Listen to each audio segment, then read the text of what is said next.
Hello, Tajihao, and good morning. I bid to Dr. Tan Chin Keng. So today I would like to present my outcome of the final assessment, which is performance of economy in Malaysia.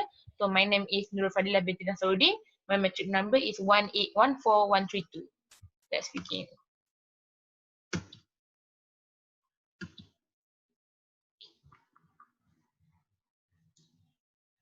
So we come to the introduction part. The economy of Malaysia is Southeast Asia's third largest after Indonesia, Thailand, and is the world's 35th largest economy. According to the Global Competitiveness Report 2019, the Malaysian economy is the 27th most competitive country in the world. However, the economy of Malaysia seen contracting at the sharpest rate since 1998 this year. This is as a result of COVID-19 pandemic and low oil prices. Labor productivity in Malaysia is considerably higher than in neighboring countries such as Thailand, Indonesia, due to a high density of knowledge-based industry and the adoption of technologies. Okay, the next part is GDP. Gross domestic product is monetary value of all finished goods and services within a country during a specific period. According to official World Bank report, the gross domestic product in Malaysia was worth 364.7 billion US dollar in 2019. Malaysian GDP output reflect 0.3% of the global economy. This is how the graph look like. For the employment part, the number of persons employed decreased from 14,933.4 thousand in April 2020 to 14,887.9 thousand in May 2020. Labor force participation rate decreased from 68.1% in April of 2020 to 68% in May 2020. Employment vacancy rate decreased from 21 million 7,432 in the end of 2019 to 20,404,513 in early this year. Employment rate is a measure of the extent to which available labor forces are being used. It is calculated by using ratio of employed person over working age population.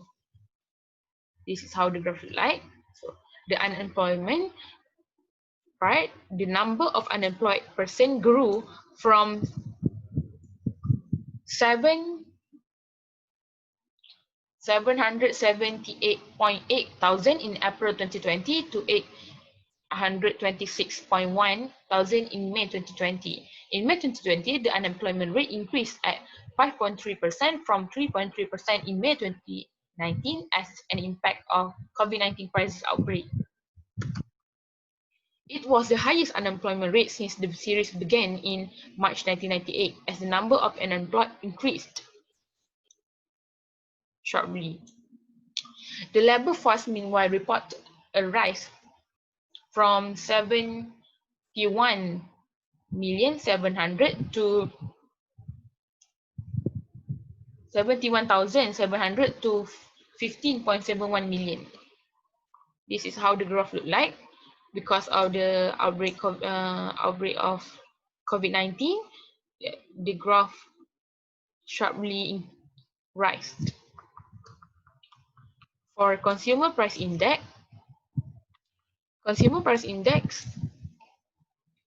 measure the average change in prices over time that consumer pay for a basket of goods.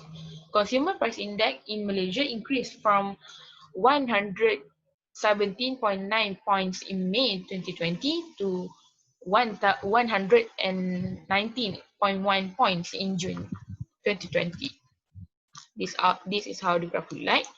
The downturn happened here and slowly being normal back. Okay, for the inflation part, inflation is the rate of which prices increase over time, resulting in a fall in the purchasing value of money. Inflation as measured by the CPI reflects the annual percentage change in the cost to the average consumer of acquiring a basket of goods and services that may be fixed or changed at specified intervals such as yearly or monthly. This is what I discovered throughout my learning. The next one is foreign exchange. Foreign exchange is a system for dealing in the currency of other countries, or simply can be said as trading of one currency for another.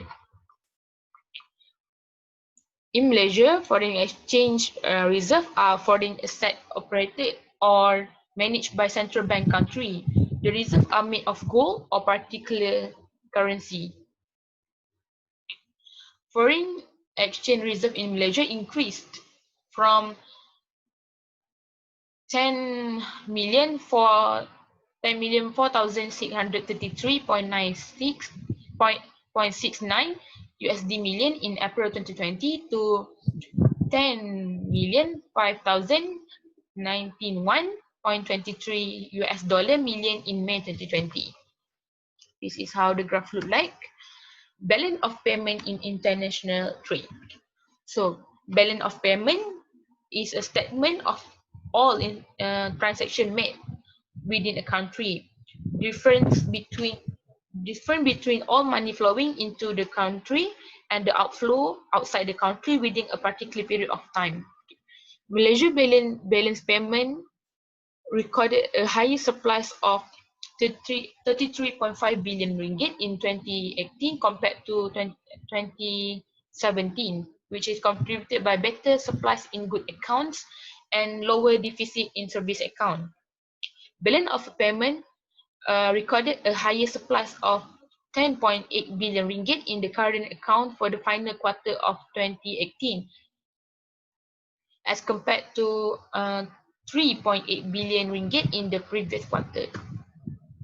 Okay, we come to this discussion part, performance of Malaysian economy. Malaysia has successfully diversified its economy from one that was originally focused on only agriculture and commodities to one that is now hosting robust manufacturing and service sector that have led the country to become a leading exporter for things such as electrical appliance. Malaysia is one of the world's most open economy with an average trade to GDP ratio of more than 130% since 2010. Trade and investment transparency has been crucial in job creation and income growth, with about 40% of Malaysia's employment being attributed to export activity. Although during 1997 to 1998 Asian economic crisis, Malaysia's economy has been on an upward trajectory of profit averaging 5.4% growth since 2010, and is forecasted to achieve its transformation from an upper middle income economy to a high income economy by 2024. Nevertheless, the pandemic COVID-19 outbreak has had a substantial economic impact on Malaysia, particularly on its vulnerable household. So the last discussion part is approaches on how Malaysia economy can be improved.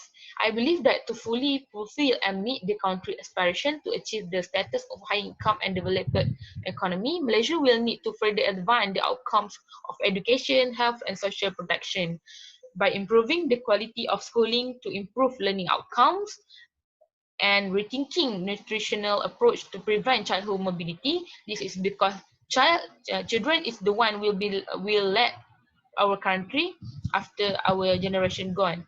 The next step is providing adequate social welfare protection for household investment in human economic growth.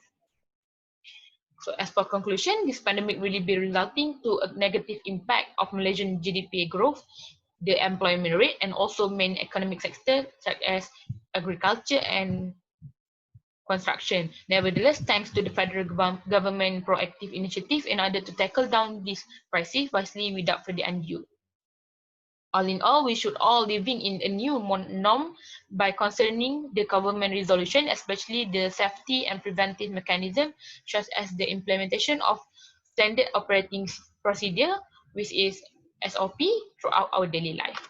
That's all from me. Thank you.